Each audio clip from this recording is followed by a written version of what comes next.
یہ ہے کہ گمراہ کون، ہدایت کون، قرآن کون پاتا ہے؟ قرآن پاک نے الگ الگ جگہوں پر نشاندہی فرمائی.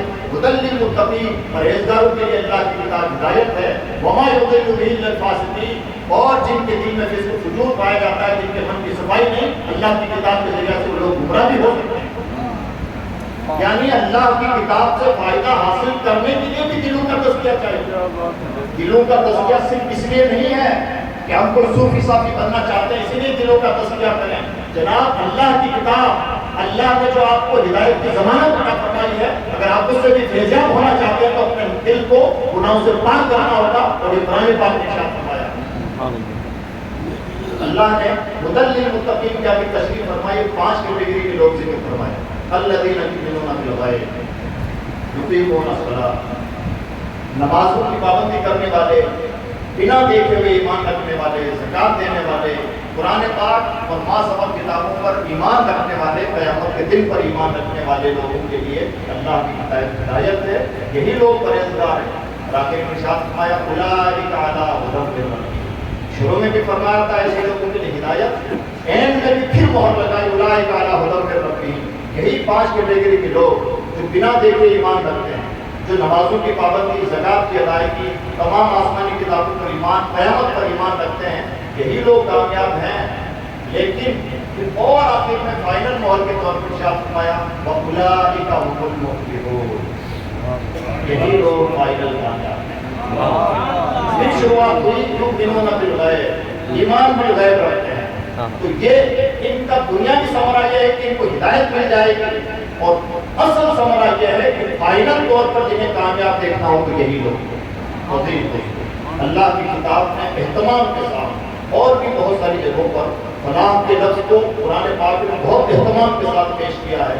ہماری خوش قسمتی ہے کہ اللہ رب العزت نے دور زوال میں بھی سلسلہ نقشبندیہ کے ذریعے سے ہمیں ایسا پاکیزہ راستہ عطا فرمایا ہے جس کے ذریعے سے ہم چاہیں تو دوسرے سلسلوں کے مقابلے میں بہت تیزی کے ساتھ تزکیہ کر سکتے ہیں. اور یاد رکھیں تزکیہ کرنا کسی پیر صاحب کی ضرورت نہیں کہ اپنے مریدوں کی تعداد بڑھائے. تزکیہ کرنا ہر اس بندے کی ضرورت ہے جو اللہ کی کتاب کو سمجھنا چاہتا ہے اور کامیابی حاصل کرنا ہے. یعنی تزکیہ، تصوف، اور یہ جس راستے کے ہم راہی بنے ہیں، اللہ کرے کہ سچمچ راہی بن جائیں.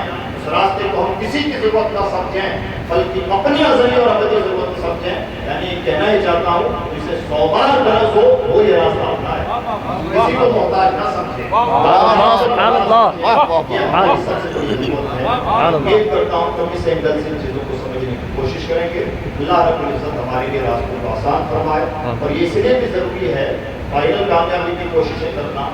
آج کا دور نہایت پرفتن دور ہے، اور اب تقریباً وہی ہوتا جا رہا ہے جو حدیث پاک میں فتنوں کے بابت ارشاد فرمایا گیا. ایک حدیث میں فرمایا گیا فتنے اس طرح سے نازل ہوں گے جیسے آسمان سے بارش کے مسلسل قطرے برستے ہیں. دوسری حدیث میں اور اس کا اگلا اسٹیپ بتایا گیا کہ فتنوں کی کثرت کا عالم یہ ہوگا کہ بندہ صبح کو مومن، شام کو کافی، شام کو مومن، صبح کو کافی.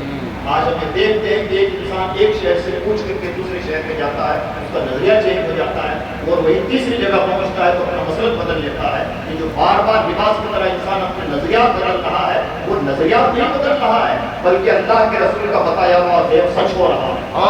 تیسری حدیث جو حدیث اللہ کے رسول نے ارشاد فرمایا فتنوں کی نشاندہی کے بارے میں فرمایا ایمان بچانا فتنوں کے حد میں اتنا مشکل ہو جائے گا جتنا ہاتھ میں آگ کا انگارہ لینا مشکل ہوگا. اگر ایسے پرفتن زمانے میں، ہم نہیں کہتے کہ بالکل ٹھیک یہی زمانہ ہو گیا ہے، لیکن اس میں تو کوئی شبہ نہیں ہے کہ ایسا زمانہ آہستہ آہستہ قریب ہوتا جا رہا ہے. اگر اس زمانے میں بھی کوئی کسی کا ضامن بن جائے اور ایسی جماعت مل جائے تو اس سے زیادہ اس جماعت کی خوش قسمتی کیا ہو جائے گی. امید کرتا ہوں کہ انشاءاللہ ہم ان باتوں کی قدر شناسی کریں گے. اللہ نے توفیق اور خیر سے نوازے. لا الہ الا اللہ محمد رسول اللہ. السلام علیکم ورحمۃ اللہ وبرکاتہ.